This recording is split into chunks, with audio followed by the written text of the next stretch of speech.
Hace 140 años se oficializó la llegada del Evangelio a Guatemala.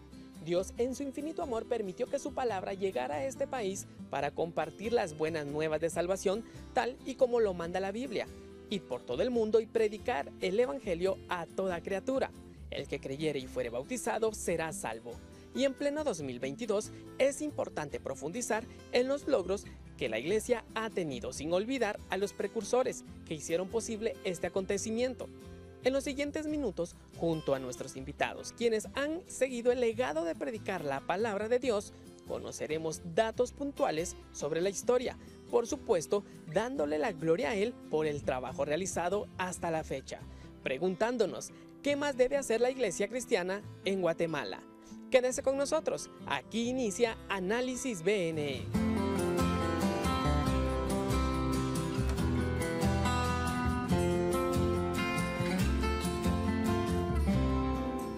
Bienvenidos mis amados hermanos al Análisis BNE, que hoy pues tendremos el gusto, el privilegio de poder desarrollar. Óigame a mí a desarrollar, ¿verdad? Hoy tenemos un invitado especial, a nuestro hermano Pastor Iván Paz de la Iglesia Presbiteriana, y obviamente la Iglesia Presbiteriana son los que nos tienen que contar la historia de esa llegada acá a Guatemala, pero también le damos la bienvenida y el agradecimiento a nuestra hermana licenciada María José Toj, nuestra intérprete en lengua de señas, para llegar a la comunidad sorda y que la comunidad sorda también tenga acceso a esta información valiosísima para toda Guatemala, porque es cultura general, pero sobre todo a los hijos de Dios. Licenciada Florecita nos estará acompañando esta mañana. Gracias, Pastor Rigo. Le damos la más cordial bienvenida a nuestro invitado, al Pastor Iván Paz.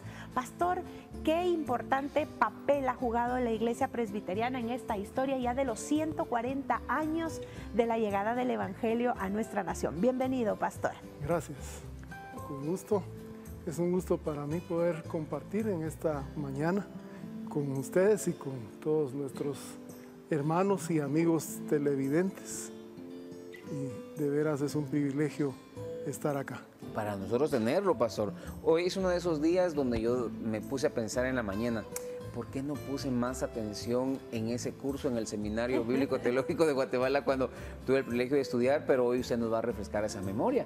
Pastor amado, cuéntenos, ¿cómo fue la llegada del Evangelio a Guatemala? Bueno, podemos hablar de diferentes etapas del Evangelio. Recordemos que los mismos conquistadores que vinieron a Guatemala pues traían, como decimos muchas veces, la espada y la cruz. Así es. En una mano la espada y en la otra la cruz. Y pues mal que bien, imponiendo, pues trajeron el Evangelio. Con ellos venían también sacerdotes, sobre todo venían personas que religiosos, ¿verdad? Especialmente órdenes como los dominicos, los franciscanos, que trataron de hacer una labor de evangelización. Ahí recordamos, por ejemplo, el caso de Bartolomé de las Casas, un fraile que trató de evangelizar, o evangelizó en la región Quechí, sobre todo, ¿verdad?, las Verapaces. Eso podríamos decir es una primera etapa de evangelización. Realmente luego, pues, vienen... Que estamos hablando del año 1500 más o menos. Sí, en el siglo XVI, exacto. ¿Verdad? En 1492 cuando viene Cristóbal Colón y después van descubriendo y invadiendo realmente todo nuestro continente, ¿verdad? Es en el siglo XVI. Entonces incluso ahí hay registros de juicios que se hicieron contra protestantes, ¿verdad? Y probablemente algunos de ellos también traían la intención de predicar el Evangelio en nuestro país. En el siglo XVI hubo más de 20 muertos acusados de ser protestantes, ¿verdad? Entonces es también creo que parte de esos antecedentes históricos de la... Mire qué interesante ese tema, Florecita, porque mire cómo es uno a veces, está mal informado, ¿verdad?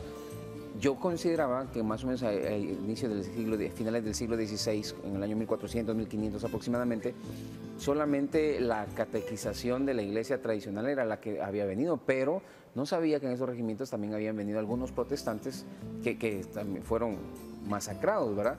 Pero ya después, de una manera formal, ¿cómo es que entra el protestantismo acá a Guatemala, pastor? Porque es un tema que a veces desconocemos, ¿verdad? Y hay fechas muy importantes, personas muy preponderantes que nos hablan acerca de ese tema. Personajes claves que fueron importantes para que esa cultura emblemáticos se diera. guatemaltecos, ¿verdad? Así es. Sí, tenemos que hablar, por ejemplo, de los colportores.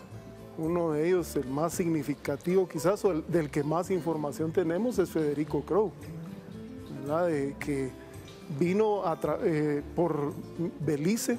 Él era un ciudadano británico, ¿verdad? Y entró a Guatemala por Belice y traía literatura y porciones de la Biblia que repartía. Él hizo, pues, su historia está bastante documentada. El doctor Virgilio Zapata en su libro habla extensamente de la obra de Federico Crowe. También entiendo que la hermana Marta de Berberian escribió un pequeño libro sobre él. Pues él hizo una obra muy buena. Solo pudo estar unos 2 años, un poco más de 2 años en Guatemala, hasta que fue expulsado por el gobierno de Rafael Carrera, ¿verdad? Que él se oponía a la difusión del Evangelio y a lo que no fuera católico. ¿En qué año estamos hablando ahí más o menos? Como en el año 1900... 1837 entra Rafael Carrera, él está 1800. Hasta 1865, muere Rafael Carrera, ¿verdad? El dictador de Guatemala, que él, después de un periodo de apertura que hubo después de la independencia, él cierra las puertas al Evangelio, ¿verdad? Y a cualquier iglesia que no sea la católica romana. Entonces él expulsa a Federico Crowe, ¿verdad? Después de un tiempo que él estuvo acá. Estamos hablando de temas muy interesantes, hermanos. Luego llega ya un presidente, Justo Rufino Barrios, General Justo Rufino Barrios, a quien se le conoce como el gran reformador, ¿verdad? Obviamente, pues ahí nace, para todos, el surgimiento del cementerio general, establecimiento de la educación laica, ¿verdad? A nivel gratuito y para todos, pero también él funge un papel preponderante en toda esta historia, Pastor Amado. Así es, así es. Él tenía amistad con la señora Francis de Cleves. Ella fue la que, según narran los historiadores, le dijo a él que era bastante oportuno que vinieran misioneros, ¿verdad? Y le facilitó el contacto con la misión presbiteriana, la oficina de misiones de la Iglesia Presbiteriana de los Estados Unidos, a donde se dirigió entonces Justo Rufino Barrios, él primero por correspondencia y luego aprovechando un viaje que él hizo a Nueva York. Estaba en asuntos del tratado limítrofe con México, fue a la oficina y de una vez se trajo al primer misionero, John Clark Hill. Se vino con él en el mismo buque a vapor, ¿verdad? En aquel tiempo donde él vino a Guatemala, de una vez se lo trajo. Bueno, este misionero estaba destinado primero a la China. Su proyecto era ir a la China, pero cuando Barrios hizo esa petición, pues le cambiara el destino para que viniera hacia Guatemala. Ese tema es bien interesante, Florecita, porque ya no es que la misión presbiteriana enviara a un misionero, sino ya fue una petición de un presidente que en ese momento la población era aproximadamente como de 1,5 millones, o sea, éramos realmente pocos guatemaltecos. Y es que la señora Klaus fue la que se dio cuenta de que realmente acá en Guatemala había demasiada falta de conocimiento, había demasiado analfabetismo, había también pues muchas acciones de ocultismo y ella dijo, aquí hay que hacer un cambio. Y qué importante es, y esa relación cercana con el presidente Barrios fue que le abrió esa puerta realmente a esa oportunidad que el Señor estaba dándole a esta nación de conocer pues la verdad a través de la llegada del Evangelio y de este misionero a Guatemala. Sí, indudablemente, pues vemos ahí la mano de Dios, ¿verdad? Amén. Actuando en todo esto, porque realmente la motivación de Barrios era política, ¿verdad? Él como liberal, incluso la gestión de la independencia se da por los liberales, los criollos liberales, ¿verdad? Y ellos se oponían, o más bien la Iglesia Católica se oponía al desarrollo que ellos proponían, ¿verdad? La Iglesia Católica Romana era muy conservadora y se oponía al desarrollo que proponían los liberales. Por eso, en el tiempo de Rafael Carrera, él le vuelve a dar mucho margen a la Iglesia Católica Romana y detiene, ¿verdad?, cualquier acción del protestantismo, ¿verdad? Pero cuando regresan entonces los liberales con Miguel García Granados, que era un liberal moderado, fue más que todo entonces Justo Rufino Barrios, asesorado por personajes liberales, ¿verdad? Que abre entonces las puertas y aconsejado por esta dama, pues traen a este primer misionero que viene ya a actuar dentro de la legalidad del país. Fíjese, pastor, que a mí me gusta mucho una frase que usted expresó. En todo esto vemos la mano de Dios. Amén. Porque aunque lo que provocó en don Justo Rufino Barrios, ¿verdad?, un hombre liberal en su pensamiento político, era desligar a la Iglesia Católica del gobierno para que tuvieran los dos independencia y autonomía. Aunque ese realmente fue el caso de él, había una mujer orando. ¿Cómo es que se llamaba, Florita? Se me olvidó. Francis Claus. Francis Claus. Ella orando y clamando al Señor porque entrara la palabra de Dios acá a Guatemala. O sea, ¿cómo esa parte me encanta? ¿Cómo es que alguien queriendo hacer algo político, algo a lo que Dios lo puso a hacer, una autoridad puesta por Dios, pero detrás de eso una mujer clamando porque el Espíritu Santo había puesto una necesidad de evangelizar a toda una nación, ¿verdad? Y cómo eso ha pasado años con años. Es importante ver cómo dijo Esther, ¿verdad? Para este tiempo Exacto. llegado. Realmente era una mujer clave en este momento histórico de la llegada del Evangelio a Guatemala. Y vemos, pastor, cómo se van moviendo, ¿verdad? Esos intereses políticos, ese anhelo de poder llevar el Evangelio a esta población donde ella sería. Y te cuento que ella era esposa de un estadounidense que ya era el propietario de una finca que llevaba por nombre Alameda, ahí en Chimaltenango. Entonces vemos cómo todos los elementos, yo siempre he pensado y siempre tengo un dicho, que Dios tiene como un tablero gigante de ajedrez y cuando mueve una pieza todo el tablero Exacto. cambió. Y aquí vemos cabalmente ilustrada ese pensamiento que tengo de cómo Dios actúa en sus propósitos para que se cumplan en el tiempo debido, utilizando la vida de aquellos que tienen un propósito predestinado del Señor. La mano de Dios, como usted lo decía, es que me gustó mucho cómo vemos la mano de Dios moviendo las piezas claves para este momento. Ahora, pastor, hablemos un poquito de John Clark Hill, que fue ese primer misionero oficialmente traído a Guatemala, solicitado por don Justo Rufino Barrios. ¿Cómo fue la llegada de él? ¿Qué cuentan los anales de la historia de la iglesia presbiteriana acerca de él? Sí, como decíamos, él viene en el mismo vapor que Justo Rufino Barrios, se lo trae el presidente. Al llegar acá, pues él empieza una congregación en inglés. Él todavía no hablaba español, él viene sin hablar el español, vino a aprender acá, obviamente. Entonces se organiza una congregación con extranjeros, ¿verdad?, que son protestantes en inglés, pero también una de las primeras acciones de él es fundar un colegio, porque ese era uno de los requerimientos de Barrios, ¿verdad? La educación. Anteriormente la Iglesia Católica Romana tenía el monopolio de la educación, ¿verdad? Pero entonces al atacar de alguna manera Barrios a la Iglesia Católica, querían contrarrestar eso y por eso estaban muy interesados en que los protestantes, los evangélicos, abrieran instituciones educativas. Así entonces este misionero Gil abre el colegio americano, se llamaba en ese entonces, que no duró mucho su funcionamiento, ¿verdad? Pero es antecedente. Luego la misión presbiteriana va a abrir el colegio La Patria, ¿verdad? Ya cuando viene el segundo misionero, que es realmente el padre de la misión presbiteriana en Guatemala. Él tuvo una acción increíble. Eduardo Heimecker fue el segundo misionero que vino.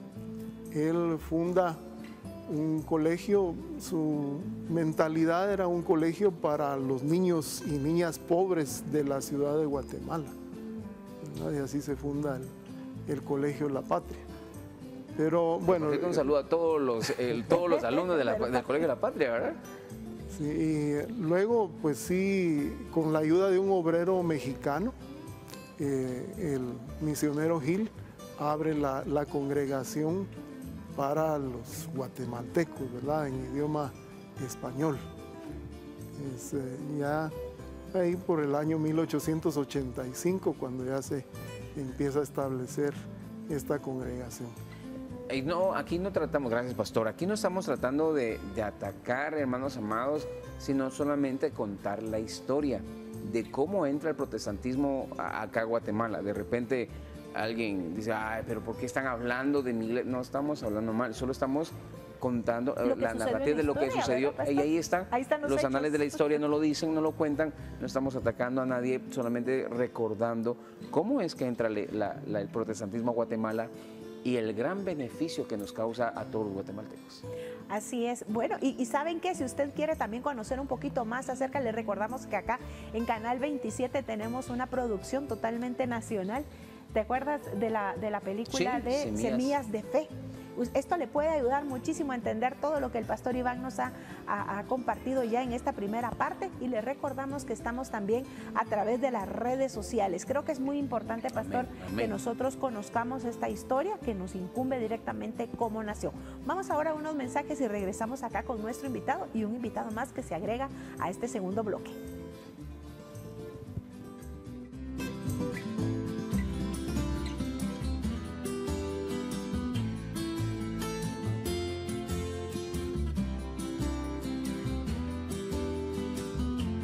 Así nos lo ha mandado el Señor. Te he puesto por luz para las naciones, a fin de que lleves mi salvación hasta los confines de la tierra. Hechos 13:47.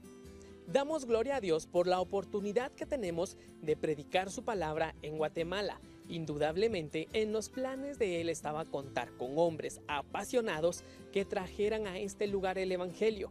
Definitivamente el proceso no fue fácil, pero 140 años después vemos su respaldo. El propósito de esta cápsula es meditar en qué puedo hacer yo para predicar la sana doctrina en pleno siglo XXI. Mientras usted medita en ello, continuamos con Análisis BNE.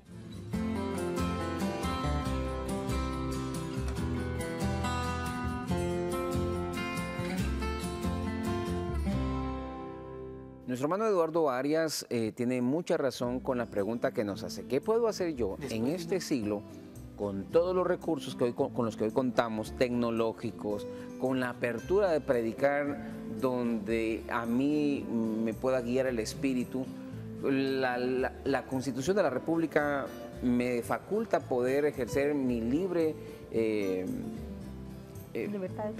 mi libre libertad de culto, expresar soy cristiano evangélico nacido nuevo, pero estamos hablando que en el año 1850 en adelante, llamarse protestante era una sentencia de muerte. Exacto, era que lo sacaran a uno de la familia, de loco, de fanático.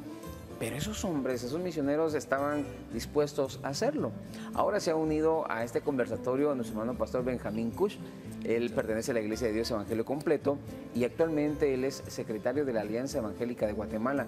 ¿Cómo está, pastor? Que Dios lo bendiga. Muchas gracias. En primer lugar, agradezco profundamente esta invitación, principalmente en estos días en los cuales Guatemala está conmemorando momentos extraordinarios que han surgido en la historia, primeramente el día de la Reforma, pues ahora con los 140 años de la llegada formalmente del Evangelio de las Buenas Nuevas a Guatemala. Ese es algo muy interesante, ¿no? ¿Verdad? Ahora pues yo me siento comprometido, al igual que todos nuestros hermanos cristianos, porque otros sembraron, dieron la semilla, esto ha fructificado, pues nosotros los cristianos mantenemos un 47% de la población cristiana guatemalteca, ¿verdad? Eso implica que nuestro compromiso pues tiene que ser mayor, de manera que lo que se sembró hace 140 años debe fructificarse en gran manera, y ahora pues prácticamente si hablamos de un desarrollo y reforma de la educación en el tiempo de Justo Rufino Barrios, pues hoy con la ayuda de la tecnología, obligados por la pandemia, nos vemos ahora con la posibilidad de poder contar con los aparatos digitales para llevar las buenas nuevas a todo lugar, ¿verdad? Eso es muy necesario, interesante. ¿Y qué tenemos que hacer nosotros los cristianos? Mucho, mucho, porque generalmente cuando han surgido problemas de tipo social, la primera que se presenta es la iglesia evangélica. Estamos hablando de más de 40,000 iglesias alrededor de toda la República, ¿verdad? En toda la República. Solo Iglesia de Dios y Evangelio Completo está alcanzando ya las 4,000 iglesias locales, ¿verdad? Esto implica que nosotros podemos apoyar grandemente, lo hemos hecho en muchas oportunidades. La primera que se presenta es la iglesia evangélica. No es porque tengamos lo suficiente para darle a nuestros hermanos, sino porque compartimos lo poco que tenemos, porque amamos a nuestros hermanos. Amaos los unos a los otros como yo os he amado a vosotros, dice el Señor. Y nosotros lo ponemos en práctica apoyando a nuestros hermanos en las aldeas, en los cantones, en los municipios muy retirados, mientras que el gobierno empieza a reorganizarse para ver qué puede hacer. Nosotros ya llegamos a las puertas de estas personas necesitadas. Esa es una de las muchas cosas que podemos hacer, ¿cierto? Por supuesto que sí, y apoyamos eso, y tiene mucha razón. Y otra de las cosas que a mí me interesó mucho, Pastor Iván, es, bueno, todo el mes de octubre se dedicó a hablar acerca de la Reforma Protestante en los 505 años, ¿verdad? Celebramos nuestra salvación. A los cristianos protestantes se nos ha conocido como la religión del libro. Y una de las primeras preocupaciones o razones de traer el Evangelio a Guatemala, usted lo decía, era educar a nuestra población, ¿verdad? En primer lugar, para que conocieran la palabra del Señor, como pasó en el año 1500 allá en Alemania, cuando querían que los primeros cristianos tuvieran acceso a la palabra del Señor. La segunda función de traer el Evangelio a Guatemala era que nuestros niños tuvieran una educación laica, tuvieran una educación secular, donde ellos pudieran aprender a leer. Y nos quedamos ahí en ese tema muy importante que me gustó del segundo misionero, al que ustedes consideran el padre de la Iglesia Presbiteriana en Guatemala. Así es. Como dije, Eduardo Heimecker. Eduardo Heimecker. Él hizo una gran labor de iniciando iglesias, ¿verdad? Prácticamente por todo el país. Él fue al occidente, ¿verdad? A iniciar lo que hoy es la iglesia Betel en Quetzaltenango, por ejemplo. Una iglesia también de bastante historia. Sí. Creo yo que casi 130 años de historia en la iglesia Betel, también hacia el oriente, ¿verdad? En San Agustín Acazahuastlán, en Guastatoya, en el Progreso, y así él se movió mucho en el área aquí alrededor de la ciudad capital. También estuvo él haciendo esa obra, iniciando iglesias. Eduardo Heimecker. Qué interesante, Florcita. Pastor, bueno, ya hemos estado hablando de cómo se dieron esas primeras semillas, pero ¿cómo fue que se dio esa expansión del Evangelio hasta llegar a estos 140 años que estamos conmemorando el día de hoy? Si se recuerdan, en el tiempo de Miguel García Granados se promulgó la primera ley sobre libertad religiosa. ¿verdad? Entonces, había que armar la base legal para evitar que la Iglesia Católica obstaculizara el proceso de la llegada del Evangelio a Guatemala, porque anteriormente pues, la autoridad absoluta la tenía la Iglesia Católica, ¿verdad? Entonces se promulga la ley de libertad de credos. Esto da opción a que pues, prácticamente se le quitaba a toda autoridad a ellos.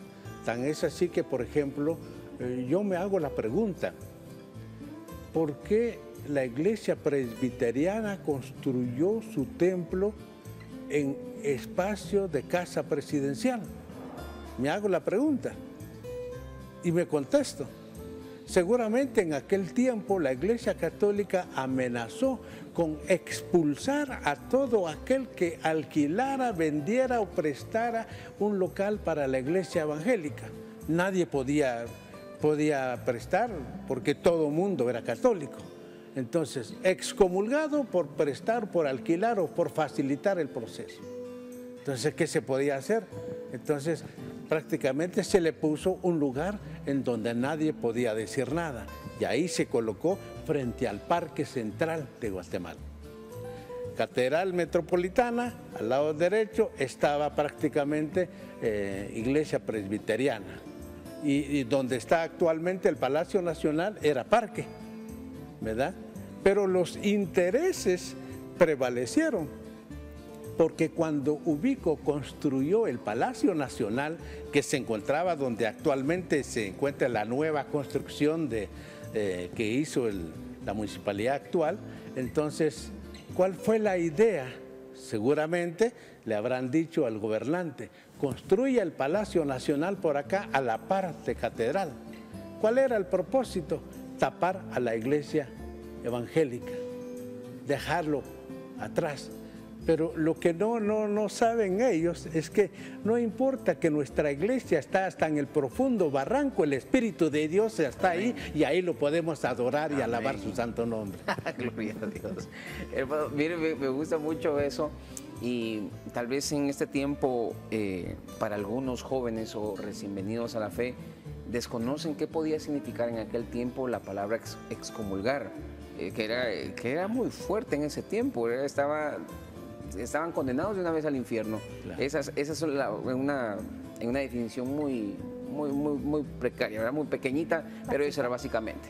Ahora, pastor, la Iglesia Presbiteriana, ¿cómo empieza a trabajar con Guatemala? Obviamente ya nos contó la historia del colegio, de las diferentes iglesias a nivel nacional, pero ¿sigue la Iglesia Presbiteriana en ese mismo rumbo, en esa misma misión? ¿Ha cambiado un poquito? ¿O cómo sigue la Iglesia Presbiteriana para que aquellos que no son presbiterianos conozcan un poquito más de ustedes? Sí, obviamente la Iglesia ha tenido pues, diversas etapas también de su desarrollo, ¿verdad? En su principio se enfocó bastante en esa obra social.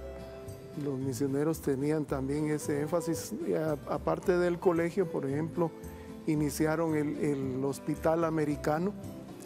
Ese hospital fue muy significativo, ¿verdad? Porque hasta entonces solo estaba el Hospital General, que también era de alguna manera administrado por la Iglesia Católica, ¿verdad? Eran monjas las que, digamos, atendían a los pacientes como enfermeras. Y se abre el Hospital Americano, donde se atiende especialmente pues, a todo el pueblo evangélico, aunque no solamente, ¿verdad? Era abierto a cualquier persona que necesitara. Vienen entonces también misioneros médicos, médicos y enfermeras, ¿verdad? que envía la Iglesia Presbiteriana de los Estados Unidos. Algo interesante es que la primera escuela de enfermeras o de enfermería en Centroamérica funciona ahí, en el Hospital Americano, ¿verdad? Y es iniciada por una enfermera profesional. No había enfermeras profesionales antes de eso en Guatemala. ¿Y era protestante? Sí, era presbiteriana. De igual manera, la primera ambulancia en Guatemala fue del Hospital Americano. No existía ese servicio antes de ambulancias, y la primera es traída de los Estados Unidos por la Misión Presbiteriana, ¿verdad? Como parte del Hospital Americano. Es parte de la obra, parte de por supuesto, la obra de predicación, ¿verdad? De plantar iglesias en todos los lugares. Bueno, luego van viniendo también las otras misiones, ¿verdad? Viene los metodistas, la iglesia metodista primitiva, los nazarenos, los amigos, ¿verdad? En Chiquimula. Bueno, cada uno empieza en un área específica, ¿verdad? Y luego se van a poner de acuerdo para delimitar las áreas de cada misión. La segunda en iniciarse es la misión centroamericana, ¿verdad? Después de la presbiteriana. El hermano Bishop fue el iniciador de la obra de la iglesia centroamericana aquí en Guatemala. A mí me gusta mucho, y son datos que yo desconocía, por ejemplo, lo de la fundación de la escuela para enfermeras, la primera ambulancia. ¿Qué aportaciones las que ha hecho la iglesia protestante a nivel nacional? Y fíjense, hermanos, que en el tiempo de la Reforma Protestante, eso lo cuenta la historia también, los países como Holanda, como Checoslovaquia, como Suiza, que adoptaron la Reforma Protestante, tuvieron un desarrollo increíble, increíble, aquellos países europeos que se negaban a recibir la Reforma Protestante. Solo un dato muy curioso. Por ejemplo, en el tiempo de la Reforma Protestante, Martín Lutero lo que quería era que todos aprendieran a leer y a escribir para buscar un desarrollo en Alemania, que tenía unas condiciones económicas muy precarias. Resulta que en ese tiempo, por lo menos solamente el 9.8% de los alemanes sabía leer y escribir. Fíjense, cuando miramos a Ulrico Zwingli trabajar en el área de Suiza, el 90.8% sabía leer y escribir. Wow. Es increíble que la reforma, la protesta, donde llega no solamente a presentar el Evangelio de Salvación, sino también tiene un desarrollo a toda la sociedad en diferentes ámbitos, en las familias, en la educación, en la salud. Podemos ver que realmente ha sido una semilla que ha dado frutos en diferentes ámbitos, una tierra muy fértil también para poder compartirlo, pastor, porque realmente vemos ese desarrollo que ha llevado a las naciones, no solo de las buenas nuevas de salvación, sino también de la educación. Nuestras iglesias están muy bien organizadas. Dense en cuenta que tenemos organización de hombres, de mujeres, de jóvenes, de niños y de niños en diferentes edades. Entonces eso impulsa el desarrollo de la comunidad evangélica, porque nos estamos atendiendo toda esa parte. Y eso permite pues prácticamente que el cristiano evangélico pues no solo aprenda a leer y a escribir, sino a poner en práctica aquello, ¿verdad? Nosotros nos ocupamos dar una información para formarse, transformarse y lograr un cambio de comportamiento. Nosotros vamos más allá, ¿verdad? La escuela solamente informa. A veces logra transformar, pero muy poca escala. Nosotros nos exigimos a nosotros mismos para lograr un cambio de comportamiento. Y las instituciones de gobierno conocen nuestra organización. Tan es así que, por ejemplo, en salud alimentaria nutricional, el año pasado había que distribuir una cantidad de nutrientes para los niños, Nutrileche parece que se llama, ¿verdad? Y entonces ya estaba por vencerse. ¿Qué iban a hacer? No tenían capacidad ellos para distribuir a todos los niños de 6 meses hasta antes de los 5 años de edad. ¿Y qué hicieron? Buscaron Alianza Evangélica de Guatemala para que a través de la iglesia se encargara de distribuir. Nosotros contactamos a los líderes de las diferentes iglesias en el interior de la República para que se pudiera hacer esa entrega de leche. ¿Quiénes quedaron mal? Ellos. ¿Por qué? Cuando los pastores llevaban el listado de niños para ir a recoger las cosas que ofrecieron en el centro de salud no sabía nada. Centro de salud no tenía nada, o si tenía poco. La organización estatal está desorganizada. En cambio, nosotros sí estamos organizados. ¿verdad? Con la cuestión de la vacuna, ¿qué pasó? Nos pidieron que nosotros motiváramos para que la población se vacunara por la cuestión del COVID. Nosotros motivamos. Pero ¿qué sucede? Las grandes filas en los centros de salud, llegábamos nosotros a averiguar por qué no atendían, es que no tenemos vacunas. Entonces promocionan, pero no tienen para dar. En cambio, en otros países, por ejemplo, la Iglesia Luterana es la que administra los bienes para la sociedad y lo hace muy bien, ¿verdad? En cambio, acá en Guatemala se organiza algo y lo primero, los intereses económicos de un grupo determinado para tener su ganancia y trabajar. Nosotros no percibimos esto. Estamos trabajando ad honorem en busca de una mejoría para nuestros hermanos cristianos. Qué bendición. Vamos a parar un momentito acá, vamos a hacer una pequeña pausa. Solo quiero terminar con eso. No se me va a olvidar a una amiga que tiene una empresa de recursos humanos. Y ella me dice en una ocasión, mira Rigo, yo siempre busco a personas o a jóvenes que están sirviendo actualmente en una iglesia cristiana evangélica. Y yo le dije, ¿por qué? Porque te va a dar testimonio. No, me dijo, es tan fácil.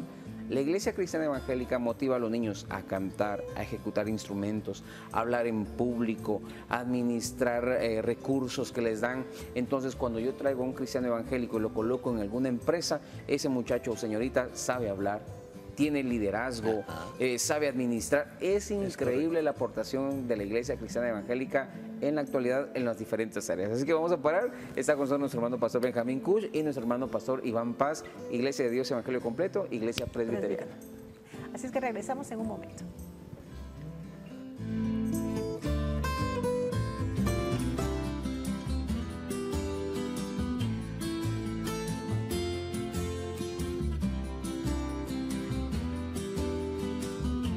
A la verdad, no me avergüenzo del Evangelio, pues es poder de Dios para la salvación de todos los que creen.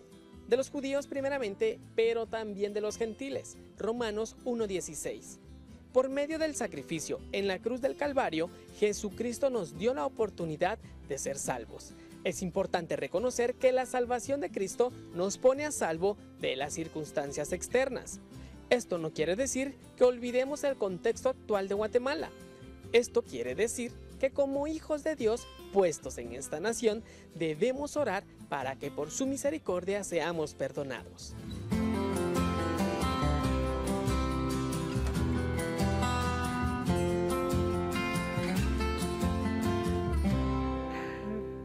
Hablamos con Florecita, no nos dejan de sorprender nuestros hermanos con tanta información y uno dice, pero ¿por qué no presté atención en el seminario? No, a mí lo que me sorprende es, ahorita que estábamos hablando fuera de cámaras, pastores, es todas las áreas donde se ha visto involucrada y vemos el respaldo de Dios, la mano de Dios. Vemos como nos contaba fuera de cámaras el pastor Iván ahorita que también la iglesia presbiteriana incursionó en un instituto de tecnología, dice pastor, sí, de agricultura. O sea, vemos que donde va la iglesia deja una huella positiva. Amén. Deja un desarrollo, deja organización, deja fruto realmente que viene a ser de beneficio y de bendición para una nación. Así es que realmente podemos ver y yo quisiera saber, siervos benditos, hay un reto actualmente, ¿verdad? Podemos ver que hay un reto para poder seguir adelante. ¿Cómo vemos en medio de esta humanidad y este mundo tan conmocionado, cómo poder dejar esas huellas que siguen marcando esta historia? Porque estos 140 años, es cierto, son bastantes, pero todavía hay mucho más que hacer. Así es, hablábamos del colegio industrial, ¿verdad?, que fundó la iglesia presbiteriana también aquí en la capital, donde enseñaba, pues, capacitaba a personas. Por ejemplo, ahí salieron impresores, salieron también, enseñaban agricultura, electricidad, muchas cosas prácticas, ¿verdad?, para que la gente se desarrollara y pudiera tener una mejor perspectiva de vida. El Colegio Industrial de Guatemala fue también una gran bendición e impulsó bastante el desarrollo de Guatemala, ¿verdad? También, por otro lado, la traducción de la Biblia, ¿verdad? En el occidente, el hermano Pablo Borges, otro de los misioneros que vinieron, y él fue el que tradujo no estoy seguro si fue solo el Nuevo Testamento o toda la Biblia, al quiché, él era una persona muy, muy capacitada, ¿verdad? Y esto, la mayoría de estos misioneros eran personas que tenían una gran educación, pero escogieron venir acá y con todas las limitaciones, ¿verdad?, para servir al Señor a través de su ministerio. Limitaciones económicas, sociales, de idioma, pero vinieron y también en algún momento un país no atractivo por ser un país pequeño en ese tiempo, ¿verdad? Exacto.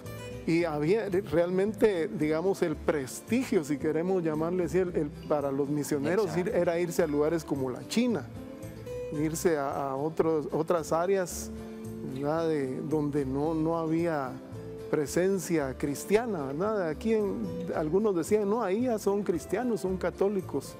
Entonces muchos no deseaban venir a estos lugares. Era, digamos, el caché irse a la China o al África, ¿verdad?, lugares así. Qué interesante. Ahora, hermano Pastor Benjamín Kush, después de 140 años, ¿qué crecimiento hemos tenido como Iglesia Cristiana Evangélica? Denominacionalmente, de toda esa parte, ¿qué crecimiento hemos tenido en número, en porcentajes? El hecho de que nosotros, la Iglesia Evangélica, no estamos bajo una sola autoridad, sino que hay diferentes congregaciones con diferentes métodos de trabajo, sistemas y formas de trabajar. Esto ha permitido, pues, cubrir diferentes áreas de la República para poder trabajar, ¿verdad? Ya sea en capacitación, en formación, liderazgo y en fin. Entonces eso ha permitido que la población vaya creciendo grandemente. Por ejemplo, hay iglesias que trabajan células familiares, células de grupos celulares, en donde permiten un crecimiento amplio, ¿verdad?, y rápido, pero el asunto es que hay que tener mucho cuidado, porque no se trata de un crecimiento numérico, sino que se trata de un crecimiento espiritual, una madurez espiritual, porque ¿qué sucedería con nuestro país si nosotros, los 47% de cristianos guatemaltecos, seamos realmente cristianos, vivir una vida santa y pura como Dios lo demanda? Tendríamos una gran cantidad de situaciones de mejoría. Pero ¿qué sucede? ¿Cierto o no es cierto? Pero alguien dijo, cuando en aquel tiempo estaban robando los bancos, ¿verdad? El hombre estaba enmascarado, estaba sobre el mostrador y dijo, cuidado, hermana, si toca el timbre de la alarma. ¿Qué significa esto? ¿Qué significa esto? ¿Ya? Entonces, estamos presencialmente, pero no espiritualmente, no hay una entrega directa. Entonces, es necesario esa entrega directa, ¿verdad? Ya no es tanto que les digo, en la expansión, porque hay muchos que se están expandiendo, pero entonces ahora levantémonos. El crecimiento es a nivel horizontal, debe ser un crecimiento ahora a nivel vertical, ¿verdad? Que crezcamos espiritualmente. No, hace poco yo clamándole al Señor y le decía, Señor Dios, tengo varios años ya estar en la iglesia y no he visto mayores cambios. ¿Qué es lo que está pasando, Señor? Y le pedía y escuché, empodéralos. Como que me dice, no te preocupes del crecimiento, yo me encargo de eso. Tú encárgate de empoderar a los líderes. ¿Ya? Entonces ahora me he dedicado a trabajar directamente con ellos, a trabajar con ellos. Dios me ha dado el conocimiento, la capacidad para poder conocer tecnologías y mecanismos de trabajo, y eso lo estoy aplicando. Armo mi propio material de acuerdo a las necesidades de la población que atiendo, ¿verdad? Doy un discipulado, tengo el Ministerio de Matrimonio, discutimos situaciones de matrimonio, presento un ligero video o una ligera anécdota y entramos a discutir como un cineforo, ¿verdad? ¿Por qué? Tengo preparación para eso, Dios me ha dado, y si me ha llamado para su obra es para poner en práctica todo aquello. Entonces, en otras palabras, el crecimiento espiritual es lo que se necesita. Amén. Porque nos pueden decir, bueno, y hay 47% de población guatemalteca cristiana, pero no se nota el cambio. ¿Ya? Hace 15 días estuve en la asamblea, novena asamblea de Alianza Evangélica Latina en Punta Cana, República Dominicana, donde estuvieron 23 países, ¿verdad? Y se presentaron los diferentes porcentajes de población y Guatemala es el que más porcentaje tiene. Gloria a Dios. ¿Verdad? Y entonces, ¿qué está pasando con nosotros? Hay mega iglesias y hay megatemplos. ¿Qué están haciendo esos megatemplos, mega iglesias? Hay producto de aquello. Si se hiciera una investigación realmente y conocer qué tanto hemos logrado, ese es el asunto, ¿verdad? Entonces el crecimiento espiritual es lo que se necesita. Amén. Crecimiento vertical, ya no tanto horizontal. Amén. Lo horizontal se logra a través de nuestros testimonios. Hubo un teólogo que dijo, prediquen el evangelio, si es necesario, hablen. ¿Verdad? Y nosotros hacemos lo contrario. Amén. ¿Algo más por agregar, hermano pastor? Sí, creo que algo importante es que debemos hoy por hoy enfocarnos en la transformación de nuestro país. Hay muchos problemas en nuestro país y, como decía nuestro hermano, ¿dónde estamos? Ese gran porcentaje de cristianos evangélicos. Tenemos que tomar en nuestras manos y trabajar por la transformación de nuestro país, ¿verdad? Buscar no solo el poder por el poder, sino el poder al estilo del Señor Jesucristo, el poder de servir. Eso fue lo que el Señor nos enseñó, ¿verdad? Y entonces buscar que haya, por ejemplo, políticos cristianos evangélicos que sientan el llamado de parte de Dios, porque Dios es el que nos llama a cada uno a la obra que uno está desempeñando. Y no dudo que Dios puede llamar a cristianos de corazón a que se desarrollen. Por supuesto, es muy difícil en el medio político que tenemos hoy en día en Guatemala, ¿verdad? Y ahí tendrán que exponer la piel, ¿verdad? Pero creo que el Señor hoy nos llama también a eso, ¿verdad? Y en distintas áreas, ¿verdad? Seguir el área educativa, una educación que de veras sustente los valores bíblicos. Yo creo que eso es parte de lo que, como decíamos, ha transformado a tantas naciones, esos valores que la Biblia nos presenta y que debemos entonces nosotros desarrollar en nuestra vida y enseñar a la sociedad a sustentar esos valores. Fíjense que me gusta mucho cómo se está abordando el tema, porque por un lado la historia, ¿verdad? El bien que le hizo la iglesia protestante, hablando de nuestra nación hace 140 años. Pero por otro lado, el desafío que nos hacen nuestros hermanos es decir, ¿qué estamos haciendo? Y es donde vemos la necesidad, Florecita, de volver a los grupos pequeños, al diálogo, a la discusión, porque realmente es así como nace la iglesia protestante, ¿verdad? La iglesia reformada, la iglesia nacida de nuevo, en la discusión. ¿Por qué siempre quedarnos solamente? No estoy hablando de ir a pelear, no estoy hablando de eso, sino de compartir, de exponer. En los grupos pequeños es donde se puede hacer esa parte del fortalecimiento, el crecimiento en nuestras familias, en los altares familiares. ¿Qué estamos haciendo? Hermanos amados, como padres estamos enseñando a nuestros hijos a leer la Biblia, pero estamos convencidos de que ellos están entendiendo lo que están leyendo, y eso se logra en el diálogo, en la discusión. Mijo, ¿qué piensas de esto? Papito, ¿qué piensas acerca de esto? ¿Qué quieres ser cuando seas grande? Yo quiero ser de tal cosa. Muy bien. Pero ¿por qué lo vas a lograr? Porque el Señor está contigo, porque vas a honrar al Señor. En esa parte, en esa formación, es donde vamos a crear una iglesia fuerte, Florecita Cristiana Evangélica. Un reto bastante grande para estas nuevas generaciones, ¿verdad? Donde se han visto envueltos en la tecnología, en esa falta de contacto tal vez con la palabra. Y bien lo decía el pastor Benjamín, somos un 47%, pero que sea un 47% de calidad, que siga impactando.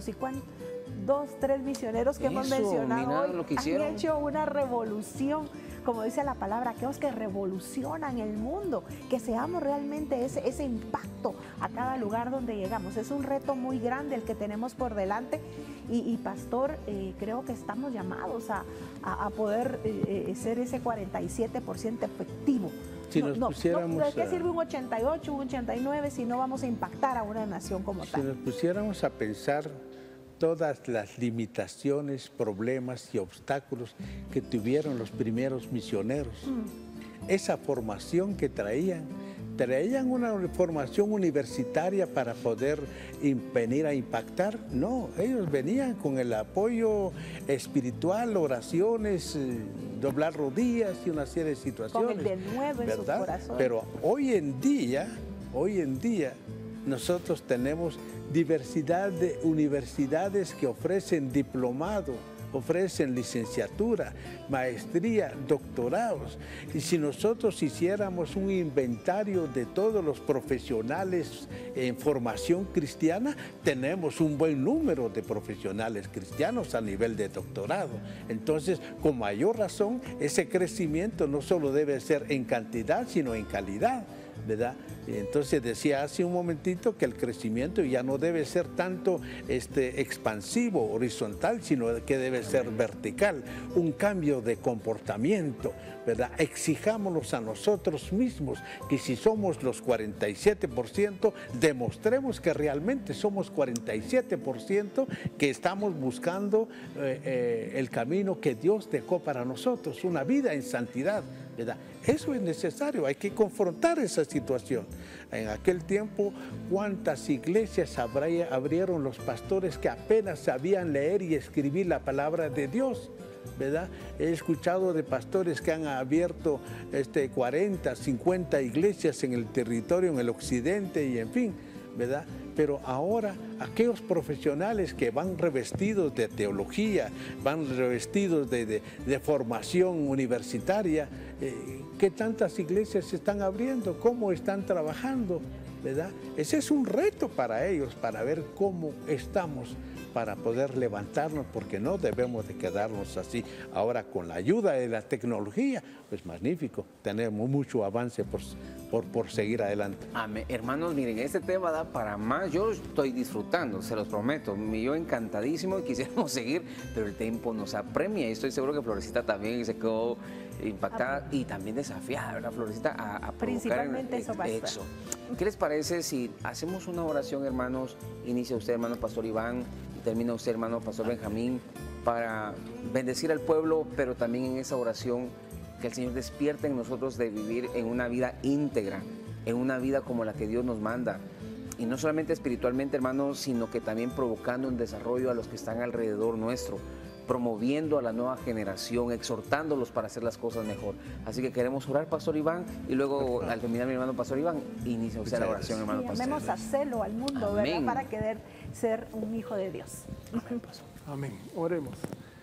Bendito Dios, te agradecemos, Padre, porque en tu gran sabiduría, en tu misericordia y soberanía nos has puesto, Señor, en este país y nos has puesto con una misión, con un propósito.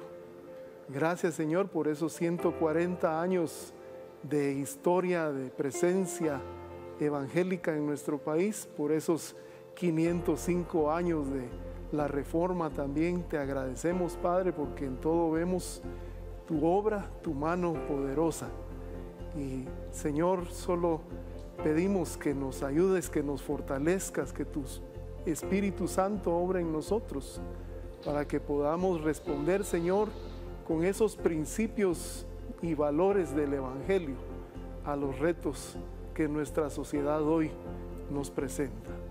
Gracias, Padre, porque sobre todo nuestra principal fortaleza es que tú estás con nosotros. Ayúdanos, Padre, guíanos para que podamos transformar este país conforme a tu Evangelio Santo. Gracias, nuestro Dios. En Cristo Jesús oramos. Amante Padre, tú dijiste, Señor Jesús, Toda potestad me ha sido dada en el cielo y en la tierra. Por lo tanto, id y predicad el Evangelio a toda criatura, bautizándolos en el nombre del Padre, del Hijo y del Espíritu Santo, y enseñándole todas las cosas que os he enseñado. Yo estoy con vosotros todos los días hasta el fin del mundo. Sabemos que tu presencia, Señor, permitirá que nosotros continuemos esa gran misión que tú dejaste establecido para cada uno de nosotros, Señor. No solo a nosotros los pastores, no solo a los líderes, sino que a todo aquel que cree en tu nombre, Señor, que cumpla esa gran misión a través de la palabra, a través de su comportamiento, a través de su testimonio, Señor. Ayúdanos a fortalecernos de manera que seamos cristianos evangélicos conforme tu palabra, viviendo una vida en santidad como tú así lo dices. Sed santo porque yo soy santo. Señor Dios, te lo pedimos, Padre. Así también bendecimos a este canal, Señor, que es un medio para poder llevar tu palabra hasta los confines de la tierra por los medios satelitales, Padre Santo. Gracias por ello, Señor. Levanta a hermanos y a hermanas, Padre, para que continúen predicando tu palabra en los diferentes idiomas que existen en Guatemala, Señor. Maltios chechlatat, maltios chechlacajau, tuchtu chichlachat, que cambik richichla, para que este lugar hecheritat, que ya le tuchinik pekiwiri canande kiwiri catat, Gracias, poderoso Dios. En el nombre de Jesús te lo pedimos. Amén. Amén y amén. Yo quisiera sacar una pequeña conclusión. Hagámonos la pregunta, ¿cómo estamos actuando como hijos de Dios en este tiempo? Y la pregunta es muy general, es para todos, y respondámonoslo en lo individual. ¿Qué estoy haciendo en este tiempo como cristiano evangélico para provocar un cambio a los que están a mi alrededor? Amén. Si usted quiere compartir con otras personas el tema que vemos hoy de estos 140 años de la llegada del Evangelio a Guatemala, le recordamos que este programa queda en nuestras redes sociales para que usted lo comparta y hablemoslo, como decía Pastor Rigo, con nuestros hijos, compartamos la importancia que ha tenido el Evangelio no solo para el crecimiento y desarrollo de muchos sectores del país, sino también como los hijos de Dios que debemos de impactar la vida de otros. Gracias por habernos acompañado en este análisis BNE. Pastor Benjamín, Pastor Iván, muchas gracias. Ha sido muy enriquecedor todo este bagaje de historia y de retos que nos han dejado esta mañana. Continuamos acá en Buenas Nuevas de Esperanza.